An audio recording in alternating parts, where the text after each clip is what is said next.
नमस्कार दोस्तों, ये कहानी बहुत ही ज़्यादा दुख भरी है। एक व्यक्ति मजदूरी करके, ऑटो चलाकर, दुकान पर बर्तन साफ करके अपनी पत्नी को पढ़ाता है और जब उसकी पत्नी पढ़ लिख कर सरकारी टीचर बन जाती है तो पूरे तरीके से बदल जाती है। अपने पति को लात मारकर घर से भागा देती है और कहती है कि अब मुझे तुम्हारे साथ रहना बिल्कुल पसंद नहीं है, अच्छा नहीं लगता है। तुम मजदूरी करते हो और मैं सरकारी टीचर हूँ। तुम्हारे साथ अगर मैं कहीं भी जाती हूँ तो मेरी बहुत ज़्यादा बेइज्जती होती है। दोस्तों, पति और पत्नी के बीच में बहुत ज़्यादा विवाद होता है, लेकिन ना चाहते हुए भी दोनों एक दूसरे से तलाक ले लेते हैं। दोस्तों, समय का चक्र ऐसा पलट जाता है जैसे किसी को विश्वास ही नहीं हो रहा था। दोस्तों, तलाक के कुछ साल बाद ही लड़का जो था वो बहुत ज़्यादा मेहनत करता है, मन लगाकर पढ़ाई करता है और अपनी पत्नी से बदला लेने के लिए कई सालों बाद एसडीएम बन जाता है। और एसडीएम बनने के बाद अपनी पत्नी के स्कूल में चीफ गेस्ट बनकर जाता है। तो वहाँ पर उसकी तलाकशुदा पत्नी कई सालों बाद अपने पति को एसडीएम बनने के बाद देखती है तो उसके पैरों तले से ज़मीन खिसक जाती है। दोस्तों, उसकी जो तलाकशुदा पत्नी थी वो स्कूल वालों के सामने ही अपने पति को देखकर रोने लगती है। लेकिन उस समय एसडीएम साहब अपनी तलाकशुदा पत्नी के साथ जो करते हैं, सच में जानकर आप लोग हैरान रह जाएंगे। अगर ये कहानी आप पूरा सुनेंगे तो आप भी कहेंगे कि एसडीएम साहब ने बिल्कुल ही सही किया है। दोस्तों, ये कहानी ज्योति मौर्य से कम नहीं है। ज्योति मौर्य ने जो अपने पति के साथ किया था, शायद ये कहानी सुनने के बाद आपको भी यकीन हो जाएगा।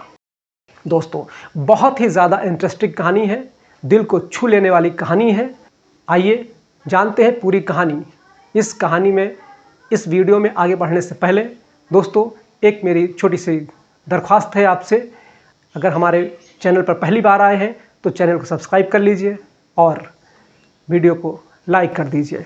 और हाँ, अगर फेसबुक पेज पे है तो फेसबुक पेज को फॉलो कर लीजिए, इससे हमारा हौसला बढ़ा रहे। दोस्तों, ये कहानी है बिहार के रहने वाले प्रिया और नवीन की। दोनों बीएससी की पढ़ाई कर चुके थे, लेकिन नवीन के जो घर वाले थे वो बहुत ज़्यादा गरीब थे। नवीन के पापा जो थे वो किसानी करते थे, लेकिन फिर भी अपने बच्चों को पढ़ाया था। दोस्तों, नवीन अपने घर का इकलौता लड़का था। तो नवीन की शादी करने के लिए उसके पापा प्रिया के घर वालों से बातचीत करते हैं और दोनों के घर वाले मान जाते हैं और फिर धूमधाम से नवीन और प्रिया की शादी कर दी जाती है। लेकिन दोस्तों, शादी करने से पहले जो प्रिया थी वो नवीन के सामने एक शर्त रखती है। वो शर्त ये थी कि मैं शादी तो तुमसे कर लूँगी, लेकिन शादी करने के बाद भी मैं अपनी पढ़ाई करूँगी, अपनी पढ़ाई नहीं छोड़ूंगी।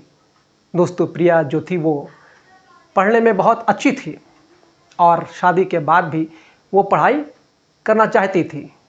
तब जो नवीन था वो अपनी पत्नी प्रिया से कहता है कि ठीक है, अगर तुम्हें पढ़ने का मन है, तुम पढ़ना चाहती हो, तो मैं तुम्हें पढ़ने के लिए कुछ नहीं कहूँगा, तुम्हारी पढ़ाई में कोई भी रुकावट नहीं आएगी।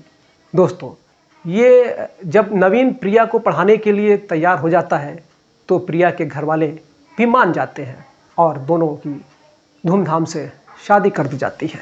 दोस्तों, प्रिया अब शादी करने के बाद अपने ससुराल चली जाती है। सब कुछ ठीक ठाक चल रहा था। नवीन और प्रिया दोनों एक दूसरे के साथ बहुत ज़्यादा खुश थे, लेकिन अचानक एक दिन नवीन के माताजी का तबीयत ख़राब हो गया। उनकी किडनी में कुछ प्रॉब्लम हो जाती है। नवीन अपनी माँ को कई सारे अस्पताल में ले जाता है, उसका इलाज करवाता है।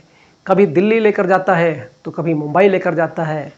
ऐसे करके वो कई जगहों पर लेकर जाता है, लेकिन दोस्तों, फिर भी नवीन की माँ जो थी वो ठीक नहीं हो रही थी, जिस वजह से नवीन के घर में पैसे की तंगी आ जाती है, क्योंकि सारा जो पैसा था वो नवीन के माँ के इलाज में ख़त्म हो जाता है।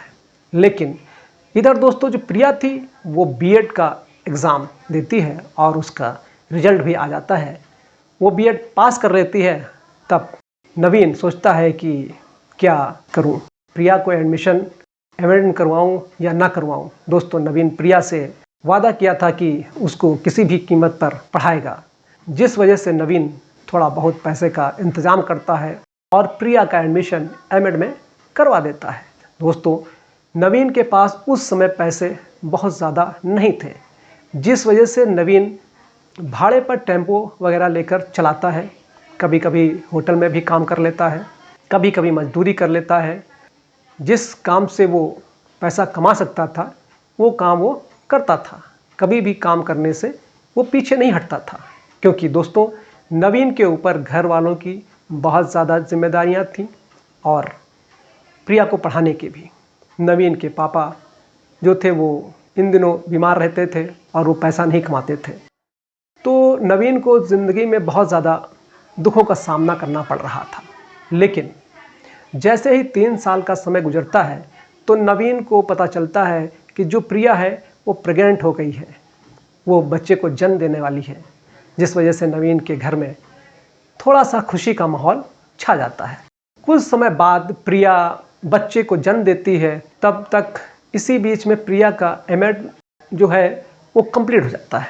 दोस्तों, प्रिया जो भी थी वो घर पर अब रहने लगी थी, क्योंकि उसका छोटा सा बच्चा था और अपने बच्चे का देखभाल करने लगती है और नवीन घर से बाहर काम करने पैसे कमाने चला जाता है। दोस्तों, जैसे जैसे वक्त गुजरता है सब कुछ ठीक ठाक चल रहा था, लेकिन दोस्तों एक दिन बिहार में सरकारी टीचर की वैकेंसी आती है। तब प्रिया जो है वो अपना फॉर्म भर देती है और कुछ महीने बाद उसका सरकारी टीचर बनने का एग्ज़ाम देती है और भगवान की दुआ से देखिए उसका सिलेक्शन हो जाता है। वो बिहार में ही सरकारी टीचर के पद पर तैनात हो जाती है। दोस्तों, प्रिया अब एक प्राइमरी स्कूल की टीचर बन जाती है। दोस्तों, जितने भी लोग इस बात को सुनते हैं कि नवीन की पत्नी सरकारी स्कूल की टीचर बन चुकी है, तो दोस्तों सभी लोग नवीन के जज्बे को सलाम कर देते हैं। सभी लोग कहते हैं कि देखो कैसे मजदूरी करके अपना घर चलाता था और अपनी पत्नी को पढ़ा लिखा कर दोस्तों आज देखो कैसे उसकी पत्नी प्राइमरी स्कूल की टीचर बन गई है।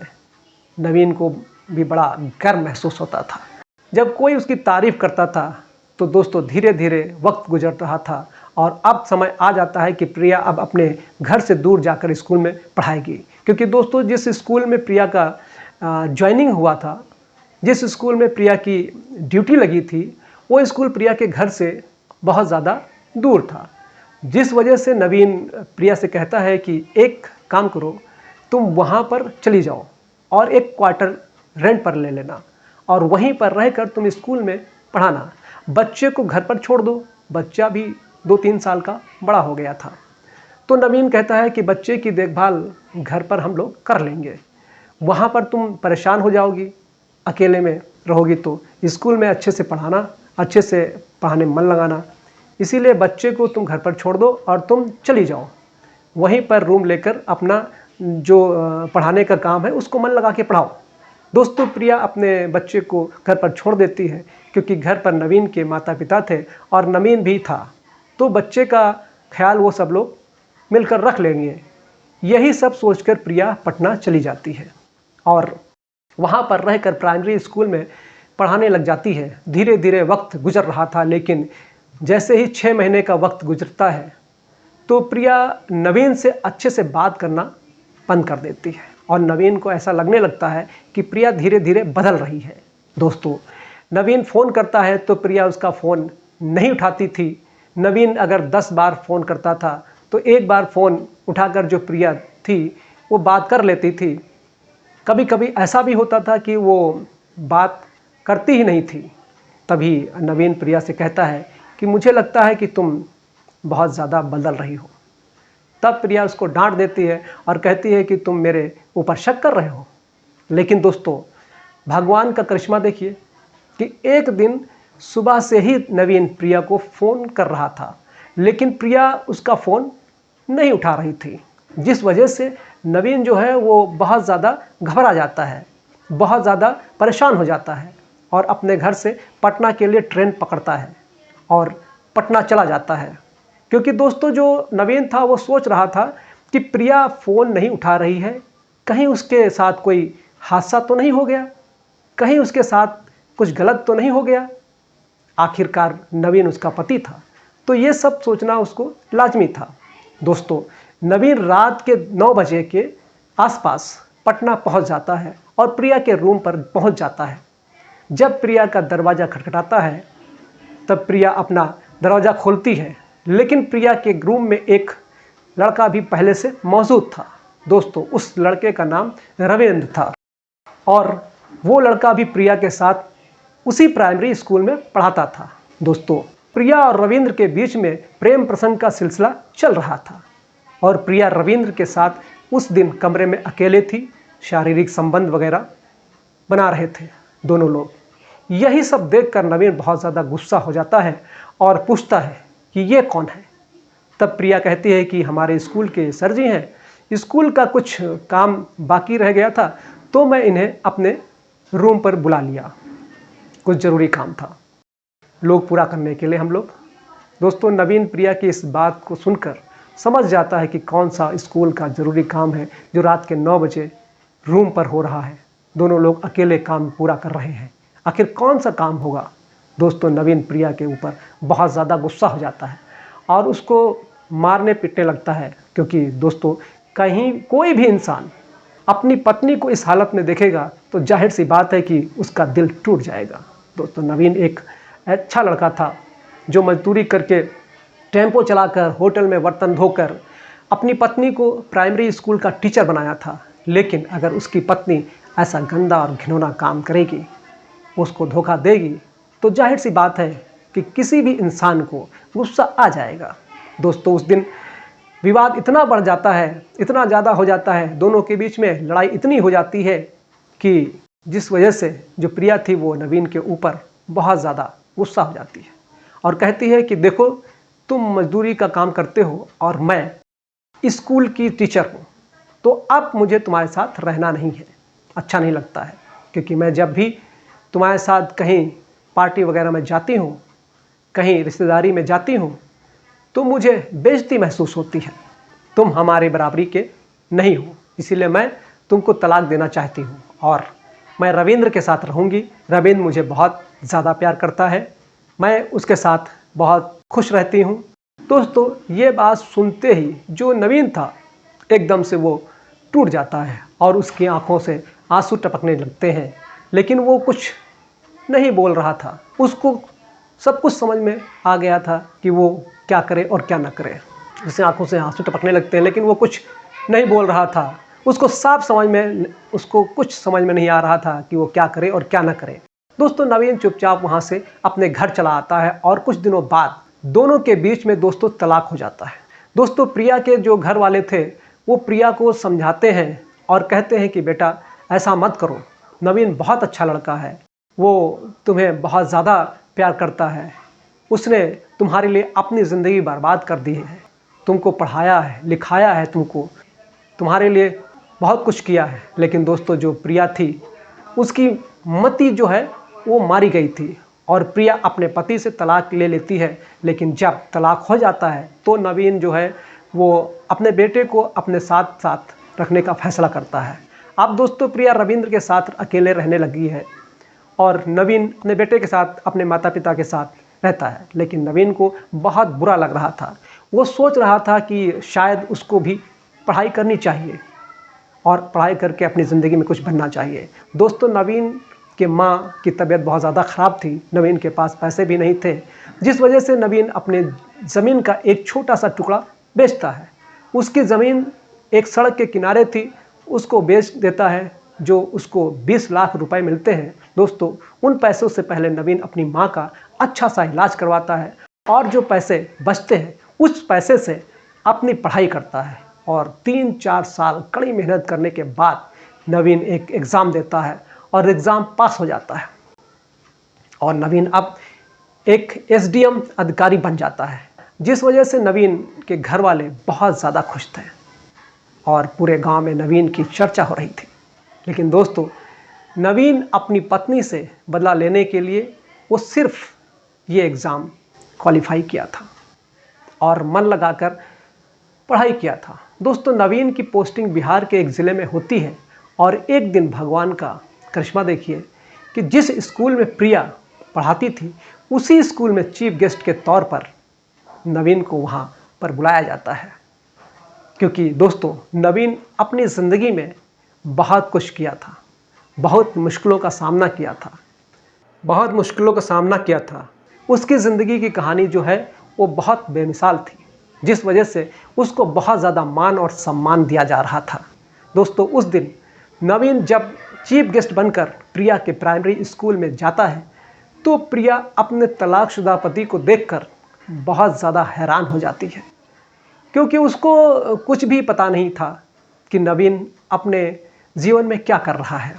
दोस्तों, जो प्रिया थी वो सोच रही थी कि नवीन पूरी तरीके से बर्बाद हो चुका होगा, लेकिन प्रिया जब नवीन को इस हालत में देखती है तो वो एकदम से घबरा जाती है।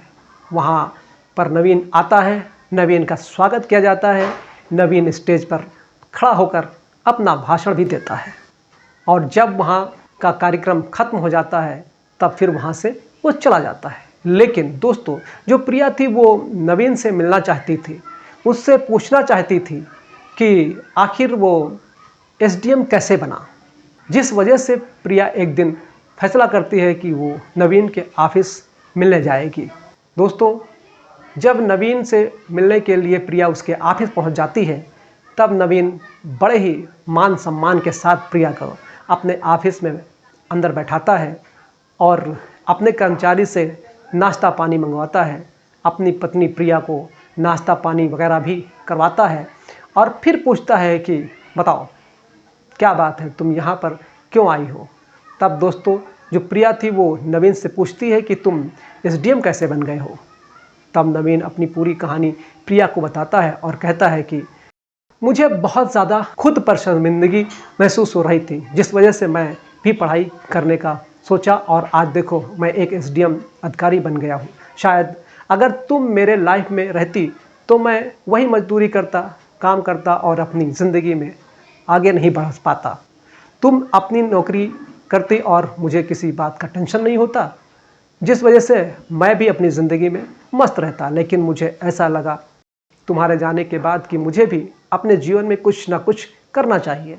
अगर तुम हमारे जीवन में रहती तो मैं कुछ नहीं कर पाता, लेकिन जब तुम मुझे छोड़कर गई तो मुझे पढ़ने का मन किया और देखो आज मैं तुम्हारे सामने एसडीएम बनकर कैसे बैठा हूँ।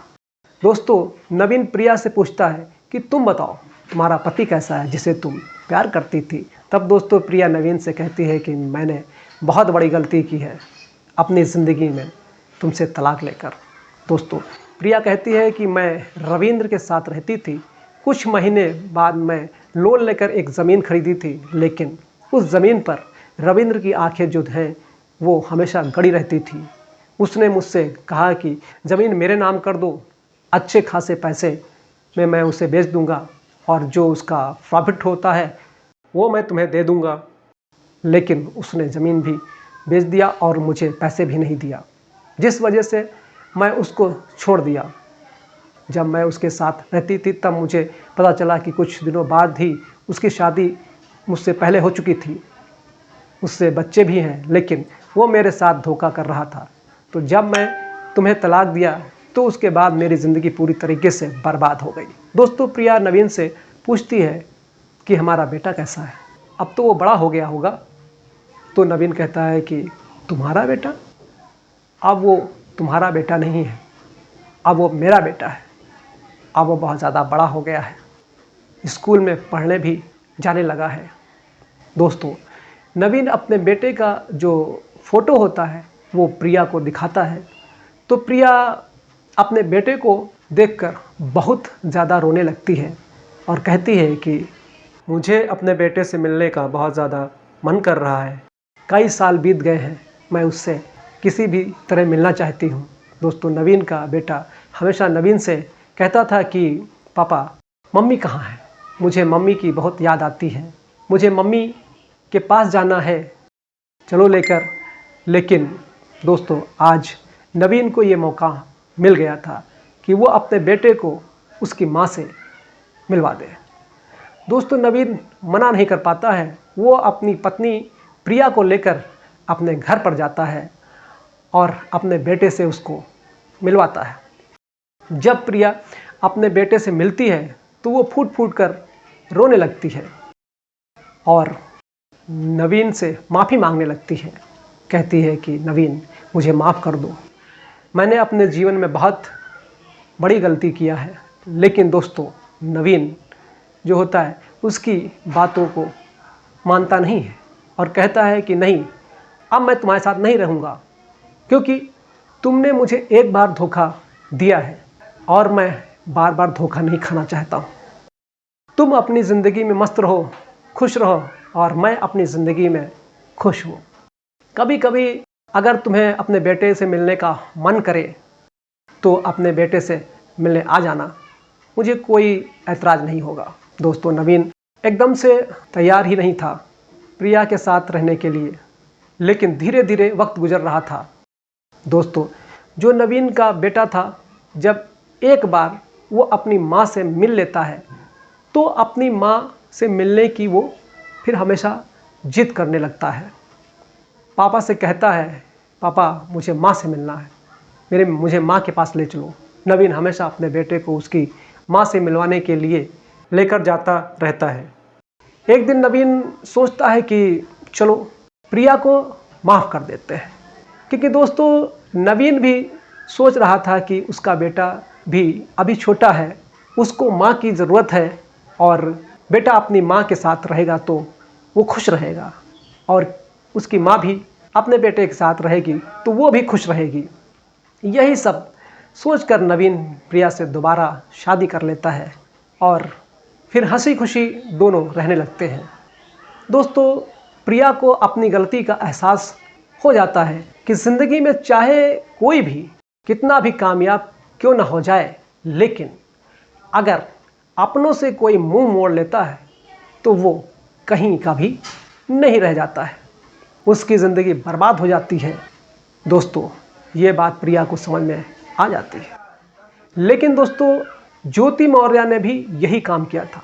हालांकि ज्योति मौर्य को भी बाद में समझ में आ गया कि वो जो कर रही है वो गलत है। ठीक उसी तरीके से प्रिया को भी अपनी गलती का एहसास हो गया था। दोस्तों, इस सच्ची घटना को सुनने के बाद आप लोग क्या कहना चाहेंगे? अपनी राय हमें कमेंट बॉक्स में ज़रूर लिखकर बताएं। फ़िलहाल आज के लिए बस इतना ही इस वीडियो में। मैं किसी और वीडियो में फिर आपसे मिलूँगा। यदि वीडियो पसंद आया हो तो लाइक कर दीजिएगा, शेयर कर दीजिएगा और अगर हमारे फेसबुक पेज पर हैं तो उसको फॉलो कर लीजिएगा। आप सभी लोगों का बहुत बहुत धन्यवाद।